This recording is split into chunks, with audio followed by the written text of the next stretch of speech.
Hello again, Timberwolves fans. Are you ready for the explosion of Timberwolves basketball right here on Timberwolves Explosion, episode number 44 today, which is Tuesday, January the 5th, 2010. Welcome aboard once again to Timberwolves Explosion. Great to have you with me. Thank you always for downloading and listening to this show, which is available on thesportstuff.com and on iTunes, along with timberwolvespress.com, which is your one-stop source for everything Timberwolves basketball. So, the gist of today's show, well, we're going to talk about two games, so a little bit less game reviewing. Two pretty poorly played games, to be honest.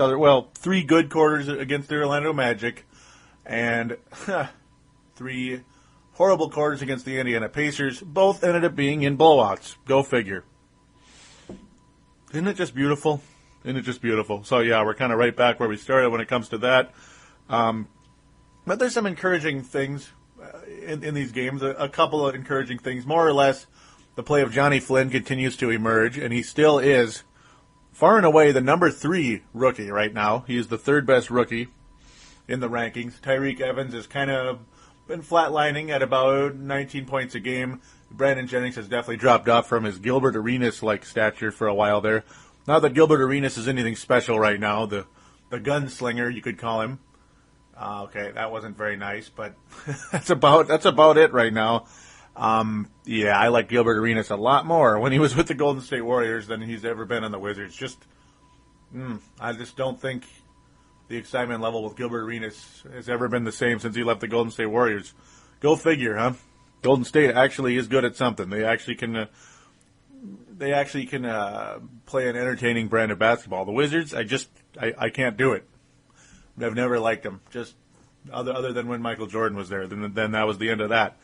Okay, I'm already digressing 2 minutes into the show, 2.5 minutes into the show. Isn't that great? But yeah, I'm going to talk about Jonny Flynn after the game reviews. A little teeny tidbits, on Orlando Tucker, kind of how he's excited about another chance in Minnesota. So we'll do the game reviews and then Orlando Tucker, and then we'll finish up with a really nice article written by Steve Aschburner about Jonny Flynn. That's right, Steve Aschburner, as Jonny Flynn appeared on the front page of NBA.com this afternoon. He still is on the front page right now as I'm speaking to you. Really cool to see Jonny Flynn right up there on the front page of NBA.com. It's just hell yeah, some nice attention for the Wolves, because it's kind of hard for the Wolves to get any attention right now. The media, the national media, treats the Wolves like they don't count. The local media? Come on, man. Well, gosh darn it, they treat the Wolves like they don't count either. Go figure, right? Seriously? Yeah, that's pretty much about it right there. Unfortunately, as Bob from Minneapolis would strongly agree with that statement, yeah.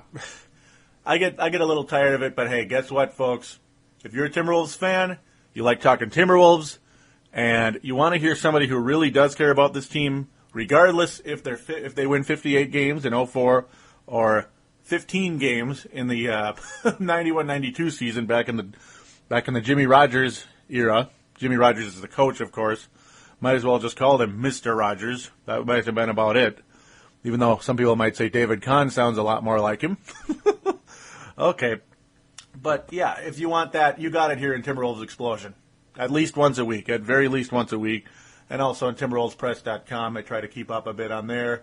I could do better with keeping up on there, but hey, busy schedules have been in the way for all of us adults, especially when, you're 30 years old or older. Yeah, it's going to be a little tough, even when you're 20 and older, as my buddy on that website would tell you. So, let's get to the games. Let's start talking Wolves, the actual games themselves. Friday, the 1st of January, the new year, 2010. Happy New Year, Minnesota. Happy New Year, Timberwolves fans. Oh, goody. Aren't you excited? Yeah, well, it was a pretty good game, actually, the first 3 quarters. It was pretty much back and forth. Unfortunately, the second quarter wasn't so great, but the Wolves were able to hang on with a fairly solid third quarter. It's just late, or really pretty much early on in the fourth quarter, everything just kind of went downhill really quickly. This Anderson guy in Orlando, he's just been a really valuable piece for them. In fact, all of his baskets were three-pointers. All of his shots from the floor. He was 4 of 12, but 4 of 10 from three-point range. Go figure, and they were all important threes later on in the game. Very frustrating indeed for the Wolves. Orlando shot 37 three-pointers. 37. Rashard Lewis made 5 of 10. Rashard Lewis, who I think is, you could say he's one of the most overrated players, or overpaid players, I'll say. I won't even go with overrated, because it's not like everybody's voting him into the All-Star game every year. And that's another topic I could get into here in a sec. I might as well in a sec here. Oh, my God, I can't stand it. But yeah, Rashard Lewis, one of the more overpaid players in the league, and I think a lot of you out there would agree that he's not worth $85 million. Come on. But he always plays well against the Wolves, for one, and when he does get hot, he's one of those X factors that's gonna get her done. Dwight Howard certainly doesn't get the ball as much as he would like, and he often complains about it. He only got 4 attempts, and that's usually about, 4 of 10, so 10 attempts from the floor. And, you often hear him complain about that, but defensively he was a beast, and he made some nice passes. Just an overall nice game for him. Nothing spectacular, but good enough. He was kind of like a defensive specialist on this particular day, and the Wolves down the stretch just couldn't really get anything done. The only guy that really there's 2 guys that superly stood out for Orlando, Rashard Lewis and Anderson, but even Matt Barnes was pretty much everywhere in this game. As there was a little bit of a controversy, Michael Pietrus, who's really Michael Pietrus, who was extremely valuable against shooting guards in the NBA playoffs last year. I can't say Kobe Bryant. I mean, he was good enough against him, but, not good enough to stop the Lakers from kicking the Magic's butt in the NBA Finals. But, yeah, a guy who's a defensive specialist who can definitely hit the outside shot. Kind of a new Bruce Bowen, Michael Pietrus. Now it's Matt Barnes, apparently, who is also a nice defender, and the guy was everywhere. 17-point, 11-rebound game for Matt Barnes. So the Orlando Magic pretty much just wiped the Wolves all over the floor. But the encouraging sign is Jonny Flynn. Oh, my God, is this guy getting good from three-point land.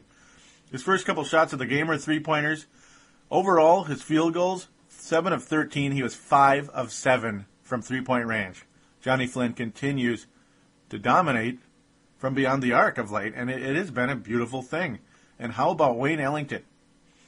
This guy's confidence is soaring through the roof. Wayne Ellington is just playing an unbelievable game right now. His field goal percentage has exploded. It was at about 40% up until the last few games. Gosh, he's shooting shucks about 80% the last 2 games here. Just fantastic, Wayne Ellington. Really starting to hit from the outside. Finally starting to hit from the outside is Wayne Ellington. And just overall from the baseline and other spots that he was clanging. He was clanging him off the rim quite a few times. But it was nice to see Jonny Flynn regain his playing time a bit, because Ramon Sessions was getting about 28 minutes. Flynn was getting about 24 minutes on the last episode, but Flynn reemerging nicely. I mean, the guy he was outstanding, and he was the main reason the Wolves were in the game for 3 quarters, and, into the 4th quarter. Just had a monster game. Only 3 assists, unfortunately, but his shot was falling, and he was shooting the ball. And that's pretty much what mattered at that point. He also got 4 steals in the game. The guy was just everywhere. Very impressed. Totally outplayed Jameer Nelson, who is a shell of himself. The guy who was an all-star last year, but ever since he had that injury, the guy he's been disappointing. Just hasn't really regained his timing or whatever it is. He just hasn't regained whatever it is. Not the same player ever since. Of course, Orlando Tucker, a member of the Wolves at this point in time, and has not seen any court time to date, unfortunately. But disappointing game for the Wolves down the stretch. They just did not play well in the 4th quarter. They played well for 3. They played decent for 3, but totally ran out of gas in that 4th quarter.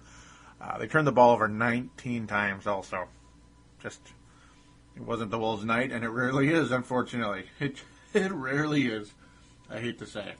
But at least the 3-point shot was falling for Jonny Flynn and Wayne Ellington, which could be the backcourt of the future. It could be. Maybe we'll see Corey Brewer move over to small forward at some point in time. I actually wouldn't be too surprised if the Wolves did something like that. I really wouldn't be surprised. Maybe Ryan Gomes gets traded, or they let him go or something. I mean, who knows what's going to happen with Ryan Gomes, because he is definitely not fully healthy. As they're saying, he's going to be out of the lineup again. So that's unfortunate as well.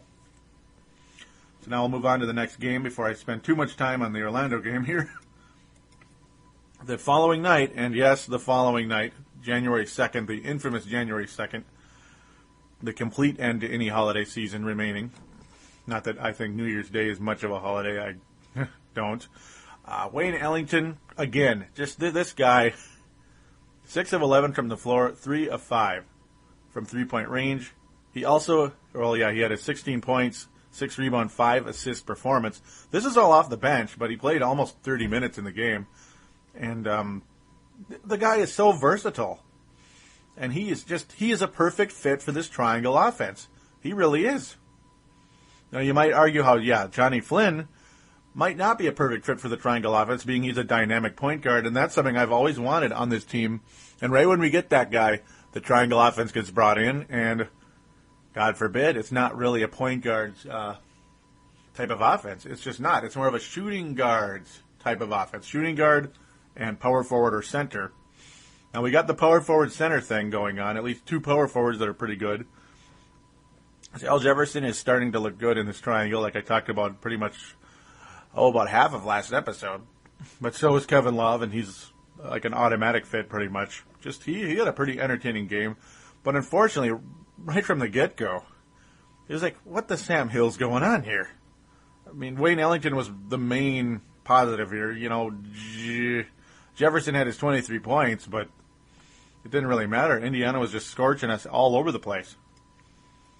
Earl frickin' Watson and Luther Head. Just look at this backcourt, folks. Earl Watson and Luther Head. Oh my God. You'd think it was Willis and Reed or something. I mean, what is this crap? Man. Earl Watson had 9 assists in this game. Didn't shoot well, but he had 9 assists, and they took over. Luther Head has been a career third guard type of player. 21 points, 6 assists for Luther Head. Are you serious? And Roy Hibbert looked like Kevin Garnett in this game. Blocking shots, scoring 21 points, 4 assists, 7 rebound game. I mean, he looked like Kevin Garnett. Roy Hibbert? I like Roy Hibbert a lot, and I think he's he's one of those guys he's kind of a sleeper. I think he's going to continue to emerge, but he's unbelievably inconsistent still because he's so young, and he's just an inconsistent player in general, but just totally tore us up. Brandon Rush shot really well off the bench as well, just scorching the net.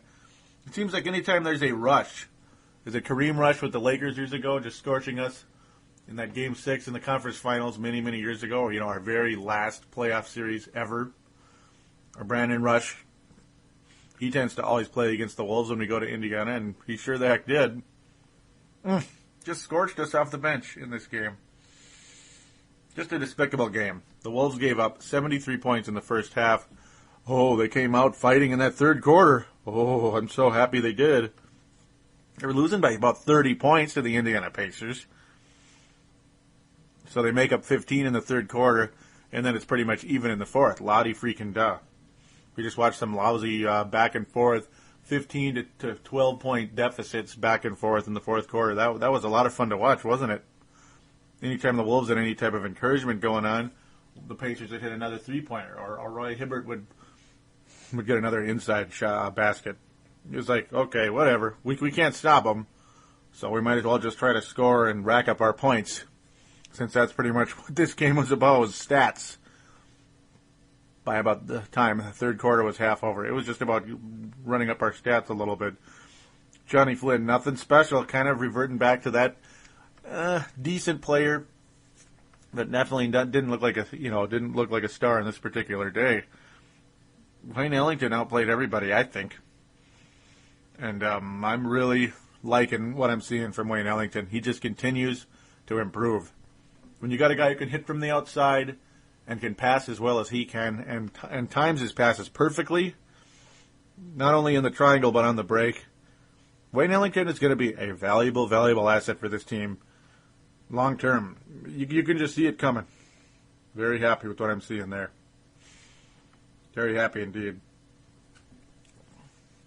So that's pretty much where I'm going to end with this awful game. Both of these games were, the Wolves were pretty much overmatched and not very fun to watch, to be honest with you. Just, they got scorched down the stretch from the outside, and Roy Hibbert on the inside. It just was a back and forth deal. So we're gonna end it. I'm just kind of already starting to say the hell with these reviews. So we're gonna end those because they're not worth even getting into anymore.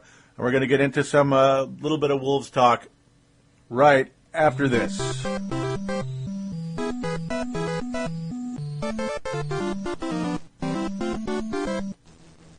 And we are back here on Timberwolves Explosion, episode number 44, which is a reminder for iPod users along with Microsoft Zune and other MP3 users. Well, Orlando Tucker, he's glad to be getting a second shot with the Timberwolves, a second NBA shot. Of course, he was drafted late in the first round by the Phoenix Suns about 3 years ago. Hasn't panned out. He was just awesome with the Wisconsin Badgers, but just has not lived up to the hype in the NBA yet. And I remember hearing the name Orlando Tucker quite a bit, even though I'm not the biggest college fan of all time, but mostly at the time, my schedule didn't allow me to watch all too many college basketball games, and plus, because I'm keeping up with the NBA, you kind of got to pick and choose at times. It's just the way it goes. But it's, you never know. You just never know what's going to happen. Unfortunately for Orlando Tucker, it's too clogged at his position right now. You got too many guys trying to crack a spot right there. Corey Brewer, Wayne Ellington. Corey Brewer and Wayne Ellington are looking pretty good at the shooting guard, small forward area, and of course Damian Wilkins as well. I would rather see Orlando Tucker at least get some type of shot instead of. I've seen enough of Pavlovich that I don't really care, and of course he's just inked a 1-year deal. You can kind of throw him in here and there whenever you want, I guess, but I don't really see any reason to get too excited about Pavlovich and deny Tucker at least some type of opportunity to play. So with that said, that's pretty much all I'm going to stand with that. Other than, here's what Orlando Tucker says about playing with the Suns. He said it was very tough sometimes. His situation with the Suns, I wasn't playing much, but I was learning a lot from playing behind some talented guys. Steve Nash always talked to me and told me how things go in the league. He told me how to keep working hard and that I can play in this league. I just want to come in here and do what I can do to help this team. So basically kind of the old company line, you could say. It's pretty much about what you'd expect from a guy in his status. He's just going to try to do what he can to make it. And I say the Wolves at least give him a slight chance to play. You might see him play in the next week or two. Other than that, that's pretty much all there is to say. I think it's going to be difficult to get much playing time, but if you got to put in somebody between Pavlovich and Tucker, just play Tucker a little bit. That's all I ask. So now we're going to get into the larger article. Jonny Flynn. So the title of the article, again, posted by Steve Aschburner on NBA.com, as that is his new job. He was the former Wolves beat writer, and he also worked for SI.com. Now he's at NBA.com. So you don't get any closer to the NBA than the actual thing itself. So rookie Flynn taking on many challenges head on. That's the headline. And really, it talks about all the challenges Jonny Flynn had to face coming into this year and still is facing right now as we speak. First and foremost, to start off with, well, the Wolves took Ricky Rubio with the 5th pick, and then they take Jonny Flynn with the 6th. So he's got that basically.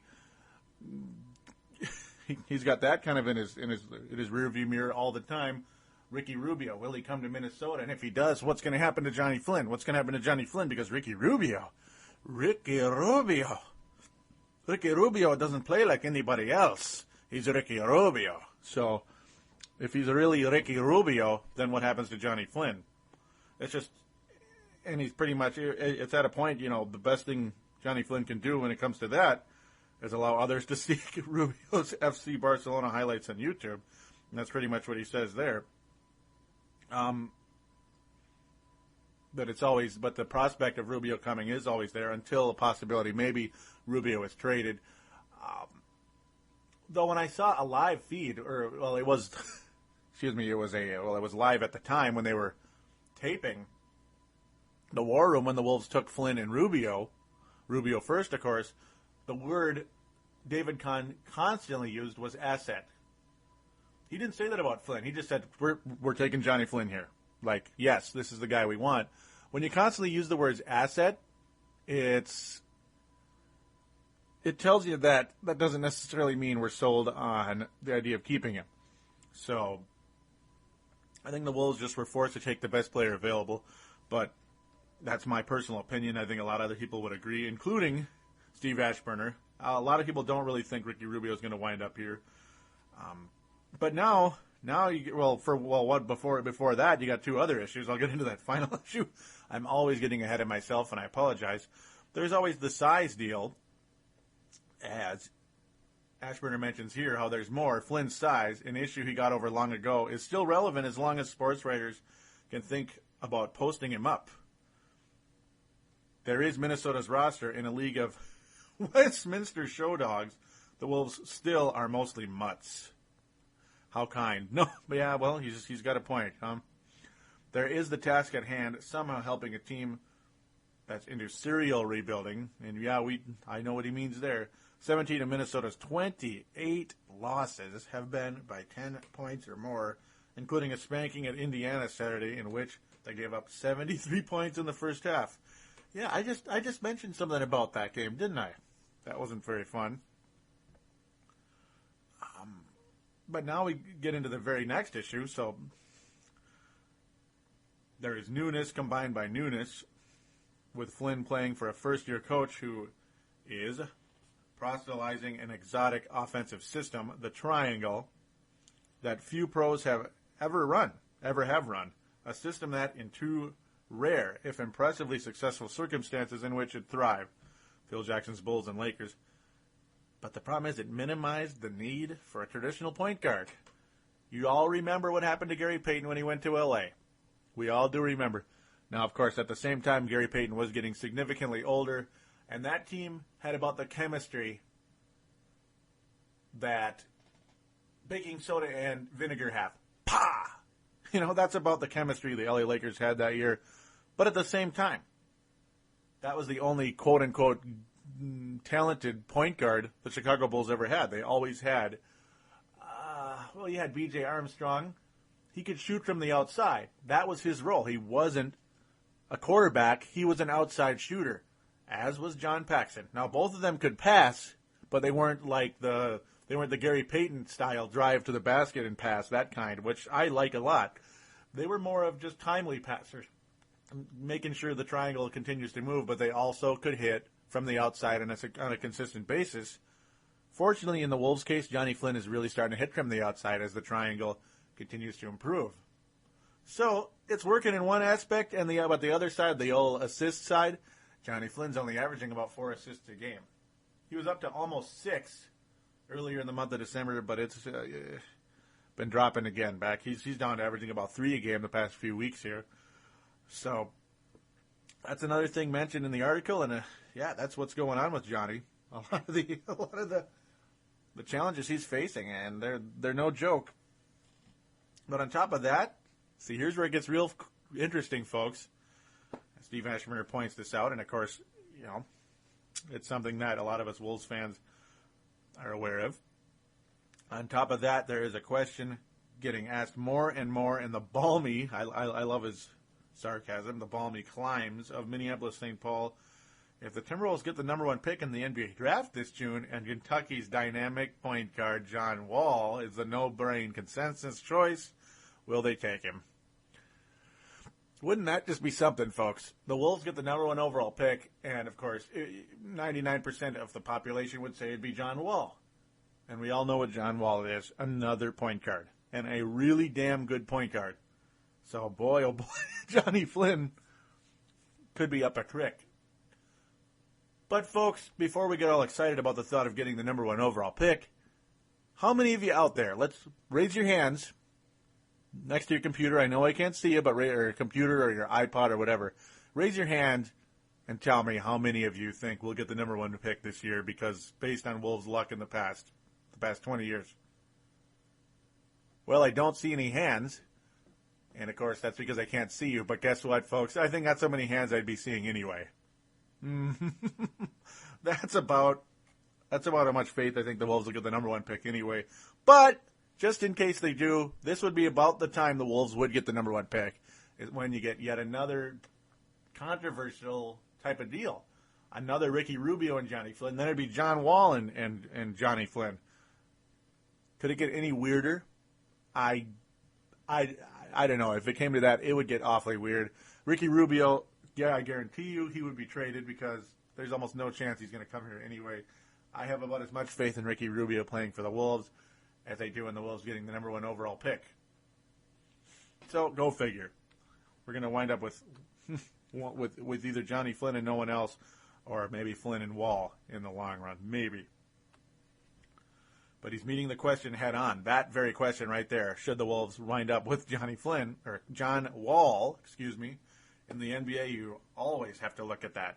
There's 60 guys coming in every year who could take your spot.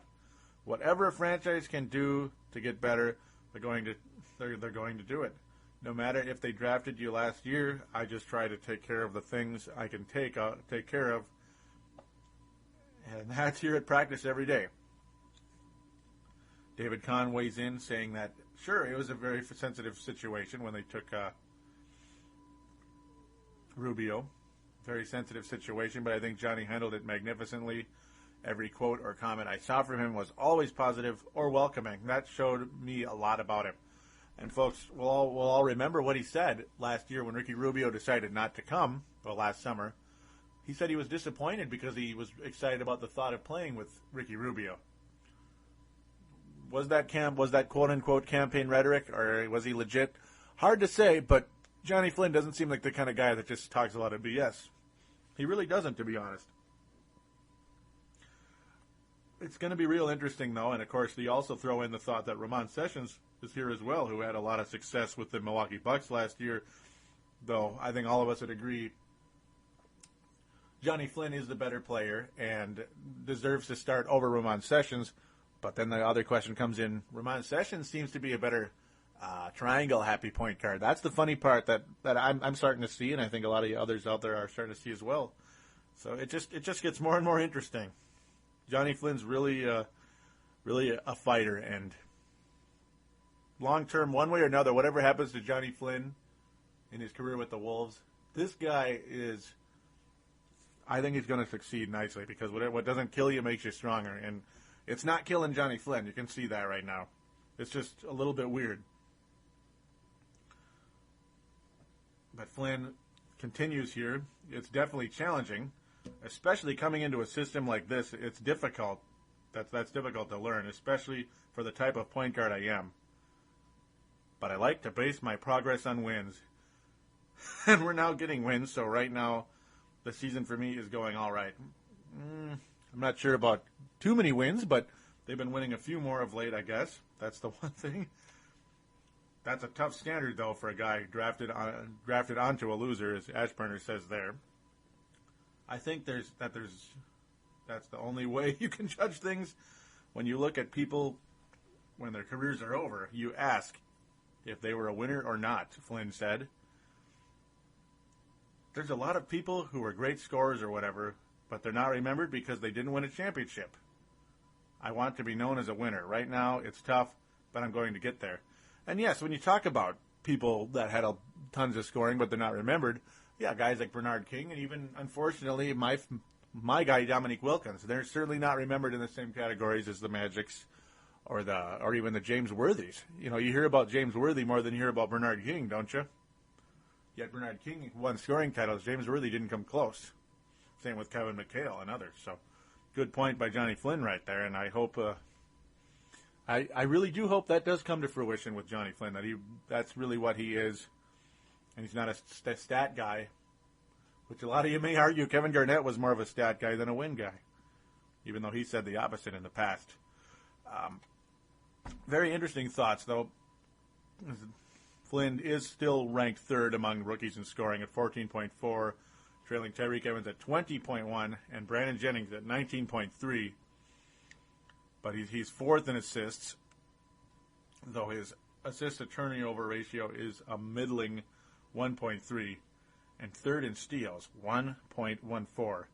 Last month he had his best scoring game, 28 points, while locked in a duel with Utah star Deron Williams and hit the game-winning layup. It was Flynn's second straight strong performance against Williams and the Jazz. And, those games really were the pinnacle of Flynn's rookie year thus far, especially that game-winning layup. Because, like clockwork, an episode or two before that, I mentioned how Jonny Flynn was having a hard time hitting big shots down the stretch of games, but at least he was taking them, and you got to figure sooner or later those shots would start to fall, and by God they did. So we're going to end with that, so I don't run too long. And my goodness, Jonny Flynn, I'm just, he's really up against it in a lot of ways, but he sure is performing to a great level, and I'm really impressed with Jonny Flynn. Now, we're not sure where his rookie rankings will be at the end of the year, especially if Blake Griffin comes on really soon here. But he's my favorite Timberwolf by far, and I just hope he continues his progress. His three-point shot is definitely falling a lot more than it was earlier in the year. And, folks, I expect that to continue. I really do. So on that note, we're going to call it a show. But before that, I would like you to call in to the phone lines, 209-736-7877, 209-736-7877. Those you out there, please do call in to the show. Mention you were calling in for Timberwolves Explosion. State your comment, question, shout out. Leave your name and town, and you will be on the air with me, just like Bob in Minneapolis was a few shows back. And I could encourage you, Bob, to call in again. You're more than welcome to call in yet again. Would be terrific. Also, you guys out there, please sign up for the message boards. On the sportstuff.com, there's a button in the upper right-hand corner of the front page of the website. Simply click on it. It says TSS Boards, and you'll be on board again with us. And, of course, the NBA boards on the message boards. I've said that word about 1 billion times now. Boards. Enough already, right? Okay. But the NBA boards are the most active on the sportstuff.com. There are a lot of unbelievably cool people that post on there. Join in and talk basketball and have some fun. Maybe spread some trade rumors. Ooh, Jefferson for Stoudemire. Yeah. And, hey, anything you want. Hop on board, talk basketball. There's nothing better than that. And it is, as always, 100% free and 100% fun. So let's hope for a little bit of improvement for the Wolves. Hopefully they won't lose by 41 tomorrow against the Golden State Warriors. Oh, every time we play the Warriors, it's weird. I could go on for 3 hours about the craziness I've seen with the Golden State Warriors. And that 41-point game was just another one. Trust me, I've seen some crazy stuff when I was a Wolves season ticket holder against those damn Warriors. Oh! So, I'll shut up for now, and we will talk about more Wolves basketball and that Warriors game next week. Do take care, all of you.